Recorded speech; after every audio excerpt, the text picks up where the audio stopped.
Deuxième journée en République de Chine, Taïwan pour le président Martelly et sa délégation dans le cadre d'une visite qui doit durer 4 jours.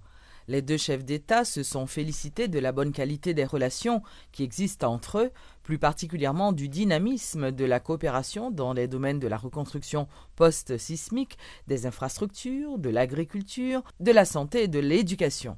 Ils ont également réaffirmé leur volonté d'intensifier cette coopération au bénéfice des deux peuples. Le président Martelly a remercié le président et le peuple de la République de Chine-Taïwan pour leur solidarité et leur soutien constant au processus de reconstruction et de développement d'Haïti. Il a présenté à son homologue taïwanais les progrès réalisés par son administration dans les domaines économiques et sociaux, grâce notamment à l'assistance technique et financière des partenaires de la communauté internationale, dont la République de Chine-Taïwan. Mes premiers mots sont pour remercier le président Ma Ying-jeou, le gouvernement et le peuple taïwanais pour la chaleur et la franche courtoisie de l'accueil dont nous sommes l'objet, ma délégation et moi-même, en foulant le sol de la République de Chine. Votre récente et historique visite, Monsieur le Président Ma, en Haïti, a été vécue comme un témoignage très fort de la haute importance que vous accordez aux relations entre nos deux pays. Elle a scellé l'engagement constant de votre gouvernement de maintenir, de vivifier et de faire fructifier, au plus grand bénéfice des deux peuples, les solides relations de coopération qui existent si heureusement entre la République d'Haïti et la République de Chine. Ma présence à Taipei aujourd'hui est pour signifier que j'avais bien compris le sens et la portée de votre message et de votre démarche que je fais mienne. Je souhaite que mon séjour contribue au rapprochement des peuples haïtiens et taïwanais et à la consolidation des rapports politiques et de coopération entre les deux pays. Je voudrais profiter de ma présence ici pour présenter au gouvernement et au peuple taïwanais toute la gratitude et les plus vifs remerciements du gouvernement et du peuple haïtien pour leur accompagnement solidaire et leur engagement en faveur d'Haïti dans les bons comme dans les mauvais moments. Aujourd'hui, un nouvel air souffle sur la coopération haïtiano-taïwanaise tournée vers le développement économique à travers le tissage de liens particuliers axés sur la promotion d'investissements taïwanais en Haïti, ce pays dont les énormes potentialités sont de plus en plus reconnues. L'organisation du forum sous le thème Haïti-Taïwan, partenariat et opportunités d'investissement, qui fait partie du programme de ma visite, participe de cette dynamique. Je termine mon propos en exprimant une fois de plus la profonde gratitude du gouvernement et du peuple haïtien pour la bonne disposition du gouvernement taïwanais à contribuer à la reconstruction et au développement d'Haïti par le biais d'une coopération dynamique et multiforme. Je réitère la volonté de mon administration de tout faire pour consolider et pérenniser les relations entre la République d'Haïti et la République de Chine.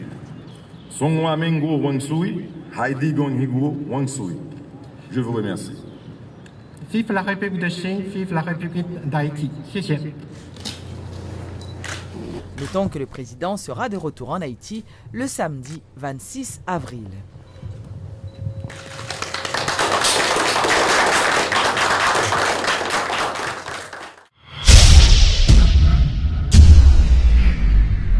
Un arrêté présidentiel vient de fixer à 225 gourdes le salaire minimum pour les industries d'assemblage et autres industries manufacturières tournées vers l'exportation.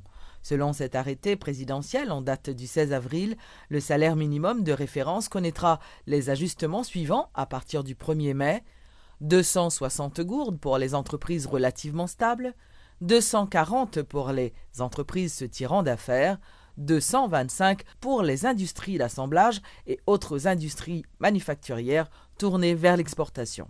Information confirmée par Jean-Dany Pierre-François, membre du Conseil supérieur des salaires. Nous connaissons que 225 gouttes là, certainement très coincé pour eux. Et c'est ça que nous espérons que l'État haïtien est capable de des mesures d'accompagnement qui permettent de raccommoder pour vivre avec lui. Mais nous sommes certains que ce n'est pas suffit.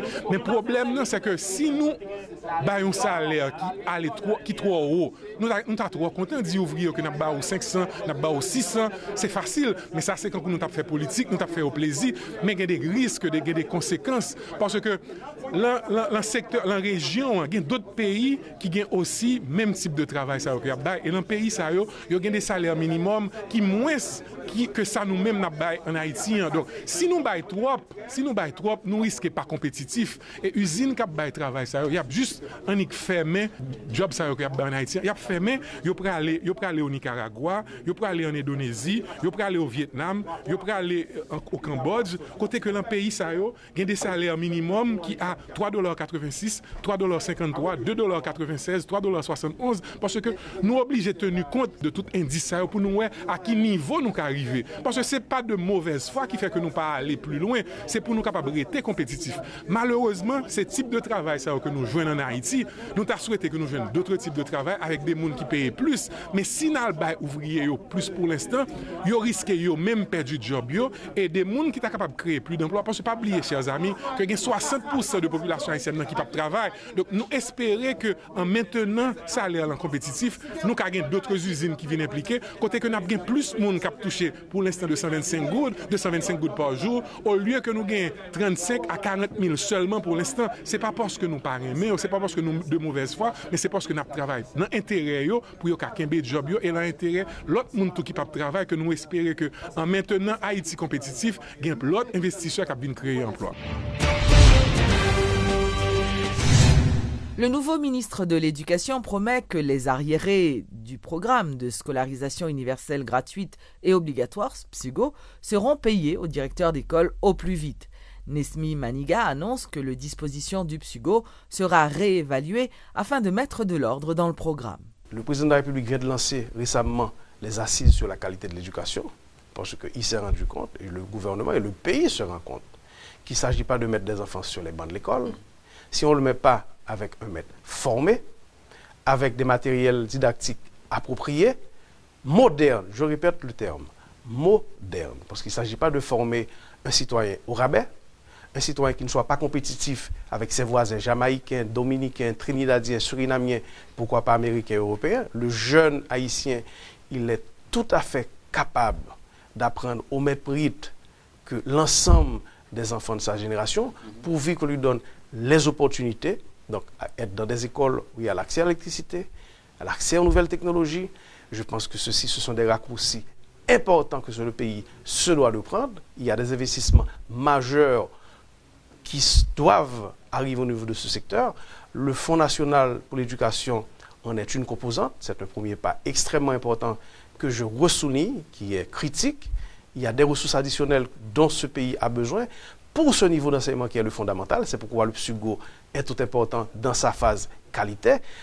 On ne peut plus aujourd'hui continuer à gérer l'ensemble des chantiers sans avoir des informations précises, fines, sans une évaluation de comment l'État est en train de dépenser. Les citoyens sont en train de payer des taxes, la diaspora, les Haïtiens de l'intérieur, le gouvernement.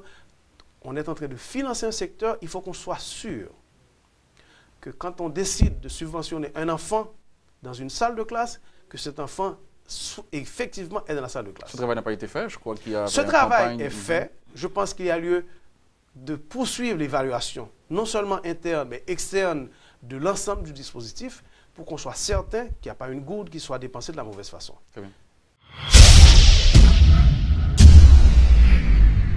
Mise au point du ministre de la Communication suite aux accusations portées contre lui par des médias ou des associations de protection des droits humains. Roudier Rivaux affirme ne pas vouloir brider la presse ou porter atteinte à la liberté de parole en Haïti. Toutefois, il juge urgent de faire cesser certaines pratiques diffamatoires ou manquements à la déontologie journalistique avec l'aide des professionnels de ce secteur. Depuis son installation il y a moins d'un mois, le ministre de la Communication a battu un record de déclarations controversées. Ses mises en garde contre la presse, son injonction à l'amicale des juristes, ses critiques envers les organisations de défense des droits humains, ou encore l'affaire du journaliste décédé Julie Lambert, autant de points qui ont créé peu à peu un fossé entre le ministre et la presse, qui pourtant devait être une alliée sûre. C'est donc à raison que Rudy Erivo a pris son bâton de pèlerin pour tenter d'apporter des précisions sur ses véritables intentions vis-à-vis des médias. À Métropole, le ministre de la Communication a dit reconnaître et respecter la liberté de la presse. Toutefois, face aux dérives constatées dans certains médias, les autorités se devaient de réagir, et ce, de la manière la plus douce, rassure Rudy Erivo. Nous gagnons des idées très claires et sur ça, il y a la formation continue des journalistes et de temps en temps rappeler à nos amis, à nos compatriotes journalistes qu'ils ont un devoir d'éthique, de réserve, en toute sérénité, n'en respect une pour l'autre. Se rapprocher des patrons de médias, une tâche titanesque pour le successeur d'Adi Jangardi, après la première impression qu'il a faite aux défenseurs de la démocratie en Haïti. Mais le ministre Erivo semble ne pas se faire d'illusions et entend s'embarquer avec ceux qui comprennent sa démarche. Vous m'avez insisté 20 000 fois pour dire que ce n'est pas votre objectif en tant que ministre, pour attaquer qui que ce soit, déranger qui que ce soit, bâillonner la presse. Mais oubliez ça, ça ne les intéresse pas. Le temps lui est compté et Rudy Erivo en est conscient. C'est d'ailleurs l'une des raisons pour laquelle il dit vouloir s'attaquer au plus vite aux vrais problèmes. Est-ce que le cas de Radio Zénith en fait partie, monsieur le ministre, puisque son PDG vous a fait une sommation? Il y a un piège malsain à éviter à tout prix et qui est contre-productif pour nous en tant que ministre de la Communication. C'est de nous appesantir de tomber dans la polémique stérile et la provocation. Attention, nous allons l'éviter à tout prix. C'est un Rudy Erivo dont on dirait qu'il est taillé sur mesure qui prend les rênes du ministère de la Communication. Celui qui n'a rien perdu de son vocabulaire plein de synonymes, de ses tournures de phrases ou encore de ses expressions devrait toutefois mieux contrôler ses interventions s'il veut entretenir une vraie relation harmonieuse avec ses partenaires directs. Le processus de classification des hôtels se poursuit. C'est ce qu'a annoncé la ministre du Tourisme, Stéphanie Balmire-Vildroin, qui a révélé que la plupart des hôtels du pays sont déjà catégorisés. La ministre du Tourisme s'est dit très satisfaite du travail réalisé par les 21 inspecteurs qui ont sillonné plusieurs départements du pays. Ce programme de classification des établissements touristiques consiste donc à attribuer des hibiscus aux hôtels en fonction de la qualité du service offert. Automatiquement que wap bay un service en échange de l'argent ou rentrer dans affaires hôtel. Donc nous te bay un appel pour tout le monde qui a fait et recevoir et des visiteurs, que ça soit la caillou, que ça soit dans des petits auberges que vous créez, faut que vous enregistrer tête le ministère du Tourisme parce que nous-mêmes nous faisons une grosse promotion auprès des ambassades, auprès de la communauté internationale, auprès de la diaspora qui a rentré en pile en Haïti ces jours-ci pour nous faire promotion hibiscus là pour que depuis que visiteurs ouais que gon panonceau avec fleurs ministère du Tourisme qui c'est hibiscus là pour yo ka on gens et rassurer que brajon au minimum de services. Donc là, nous avons avancé, j'aimerais dire nous au niveau de classification. À partir de juin, nous allons tout panneau devant tout établissement qui classifie et ça qui peut classifier, nous allons continuer à travailler avec eux pour nous au moins permettre de gagner 1 à 2 hibiscus. Radio Nationale a fêté ce mardi son 37e anniversaire. La compagnie haïtienne de promotion a profité pour remettre des plaques d'honneur à des citoyens qui se sont distingués, comme par exemple le chanteur du groupe Ambiance qui s'était illustré lors du dernier carnaval national.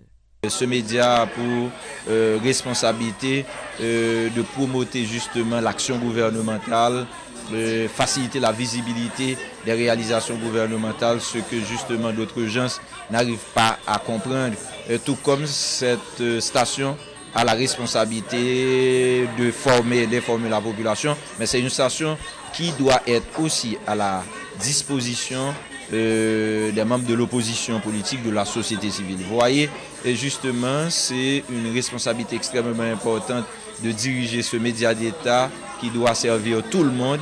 Et justement, pendant mon temps de présence à la tête de la radio, on a fait tous ces efforts pour essayer justement de garder la ligne et en plus de redonner à la radio nationale un certain aura au niveau de la population. Donc, je pense que le bilan est positif. Nous essayons justement de replacer la radio nationale à son niveau d'antan, même s'il existe encore des pas à faire, des étapes à franchir. Moi, je pense que je suis très satisfait en dépit des difficultés.